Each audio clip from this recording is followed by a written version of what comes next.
Hey folks, one of my favorite times of year. One of them is because of that guy. That's right. Um, the amphibians in this part of the world, in our forests, they are indicator species. This is an Eastern Red-backed Salamander. And the Ministry of Natural Resources, Fisheries, they count these. Yeah. As a summer student, they would go along hikes in certain provincial parks, certain conservation areas, and they would have salamander boards.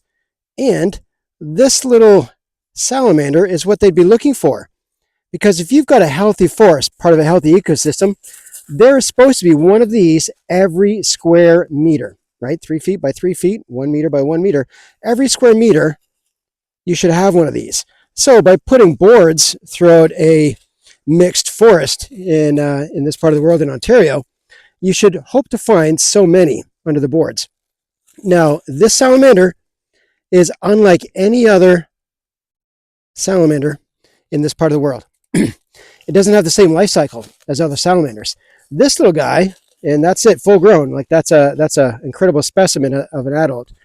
That little salamander is lungless, which is why I'm trying to be so intentional with not touching it. This little salamander lives in between layers of decomposing logs, literally living in the soil, just under those first couple inches, feeding off of micro insects and springtails, things like that, the smallest of little ants and other just little insects, all right? Lungless, because it has to press itself between those layers of dirt, all right?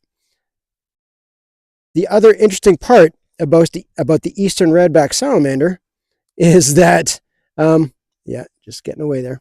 That's okay. The Eastern Red-backed Salamander also lays its eggs out of water. Like most other amphibians, right? Frogs, toads, most of the other salamanders, they this time of year, there's a great salamander migration, and they'll be laying their eggs in egg sacs, very much like toads and frogs, and they will mature in the water, and they'll become larvae, right? They'll have a tadpole stage. This salamander, very different. The Eastern Red-backed, you see right there, the mother will lay about a dozen white spherical eggs on the ground in a log under a rock, and she will circle them, look after them, protect them. And when they are born fully developed, ready to go. That's right. And they're so small. I mean, this is not a large salamander, right? So when they're born, they won't have the red stripe, but they will look and have the features of the adult, and that red stripe will come later as they mature. Yeah, just like a little mama crocodile. All right.